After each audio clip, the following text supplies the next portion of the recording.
So I predicted the commencement of hostilities against Iran in my last video. The question is this a bluff in order to try and get Iran to the negotiating table, or are they serious? And in my view, I actually think they're dead serious. I think they're going to be bombed by the United States and the United States will join the war.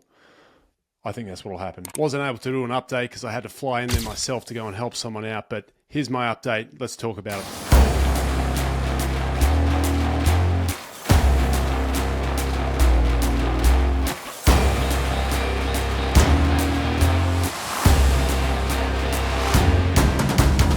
In this video, I'll break down what happened in Iran with the US strike and what's likely to come next.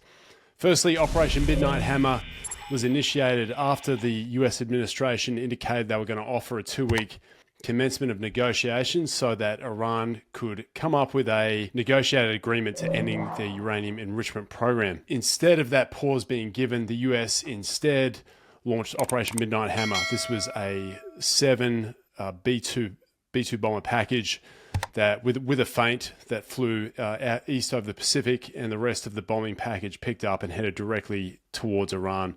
So 7 B-2 bombers, these are the most advanced bombers ever created. They're the only aircraft that can carry the penetrating bomb, the GBU-58 massive ordnance penetrator, which is used to target the bunker systems. These aircraft took off from the US. They flew many hours, refueling missions all the way, along with a fighter package to try and support their incursion into that airspace undetected.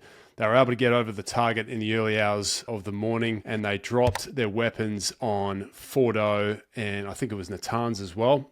Upwards of 14 30,000-pound bombs, 12 of them used on Fordo, 2 on Natanz, and then a cruise missile package was sent from one of the submarines based out of the Gulf, which targeted some of the ground facilities at Isfahan. So almost 500,000 tons of explosives delivered on target. This was a really substantial gamble taken by the Trump administration to try and neutralize the enrichment program occurring in Iran at the moment. They have known about this for years, and the actual bomb they developed to try and initiate this targeting sequence was, I think it was first conceived in about 2006. Once they identified that Iran was in fact digging in enrichment sites, they decided to develop a weapon that would enable them to target those sites. So over the years, they've really put a lot of time, effort, and work into developing a bomb that would be able to dig deep into mountains. And believe it or not, I think it can penetrate about 60 meters of reinforced concrete and about 40 meters of, I think it's granite. And if you don't know, granite is one of the most effective materials to protect against nuclear weapons blasts. It's why they dug some of the NORAD command and control facilities in the US into Cheyenne Mountain, because it is mostly granite and reasonably survivable. So a really hard target to hit, and to do it, the Americans basically sent a lot of bombs down the same hole on the same target to try and destroy the facility. And from what I understand, they were able to target 2 separate sites on Fordo, trying to dig right down these ventilation shafts into the mountain.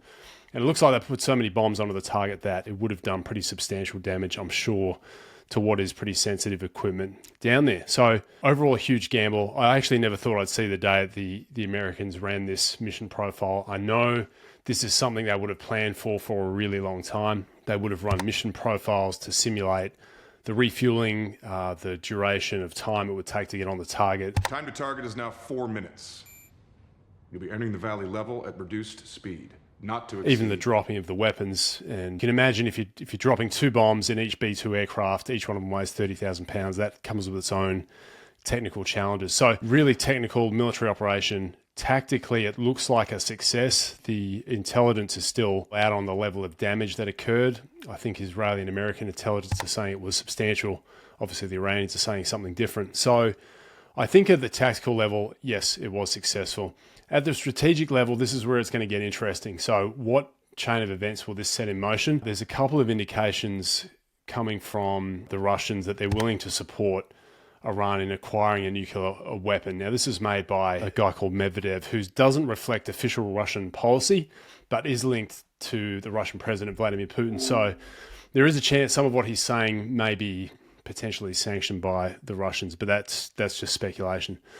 So I think this is a tactical success, but it could have set in train some events which may be negative for the US. A good example of something similar to this was Pearl Harbor, right? So the Japanese strike against the American fleet in Pearl Harbor December 7th, 1941, tactical success. They destroyed a lot of American ships, 2,400 American sailors killed, a really big strike on American naval assets that would enable Japan to expand out into the Pacific. Instead, this pulled the US into the war, and with its huge industrial base, totally changed the direction that World War II was moving in.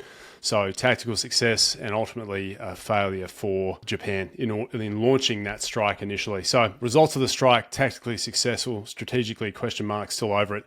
And then politically, what's going to happen? The animosity between these two countries goes back a long way. So I think the start of this goes back to November 4th, 1979. That was the day after I was born, incidentally. Iranians took over the American embassy and took a number of hostages, a number of diplomats. I can't remember the total number. It was quite a few. They were held for 444 days.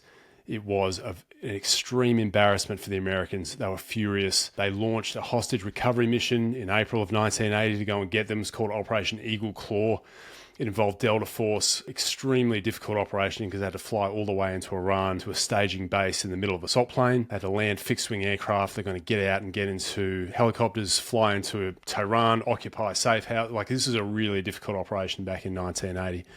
Ultimately, that operation failed. I think 8 American airmen were killed during a collision of one of the fixed-wing aircraft and a helicopter. Total failure. And in the aftermath of that operation, that gave rise to Joint Special Operations Command in America, so Special Ops kind of integrated forces, and also the Night Stalkers. So the American Special Ops Aviation Regiment was born out of that incident. So ultimately, the hostages weren't rescued. They were released the day the Carter administration handed over to Ronald Reagan just to humiliate him. And the Americans never forgot it. And they've been furious at each other ever since. The Americans supported the Shah in Iraq, which led to the revolution. It used to be quite a modern country. They're now far more religious and sectarian. And so this animosity has just continued over and over and over again. And Iran is an exporter of, I guess, proxy wars. So they back and fund Hezbollah, that are based out of Lebanon, a resistance arm against Israel. And they also fund the Houthis and various others. Not to mention, during the Iraq War, this is a big part of the intelligence we were getting when I served there, but there were Iranian black ops elements that were training insurgents to target American armor.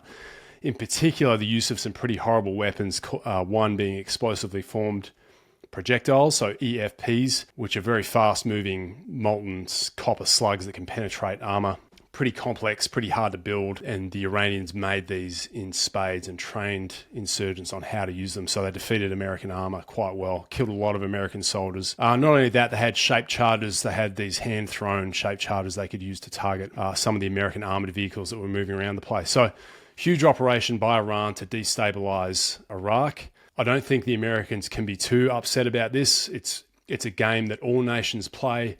America certainly plays it. It's basically called arming proxy forces to fight your enemies and do some of your bidding for them. This has happened in Vietnam. It's happened in Afghanistan. It's quite an old technique. So this is where some of the animosity comes from. They've just been furious at each other for a long time. Really, really bad enemies. I think that the American administration took the chance to strike Iran when their air defenses had been whittled down by Israel. Some of the covert actions they used to try and defeat some of the ground-based interceptors during Operation Midnight Hammer. No Iranian Air Force elements actually got off the ground. They didn't detect them at all. Pretty good mission overall. But if you want to know the history of that hostage crisis in Iran, there's a book called Guess of the Ayatollah. It's written by Mark Bowden, who wrote Black Hawk Down. So outstanding book, strongly recommend it. It explains why there's some of the history and the animosity between Iran and the US. So pretty intense stuff. I don't know where this is going. I really don't know what's going to happen next with this. Some of my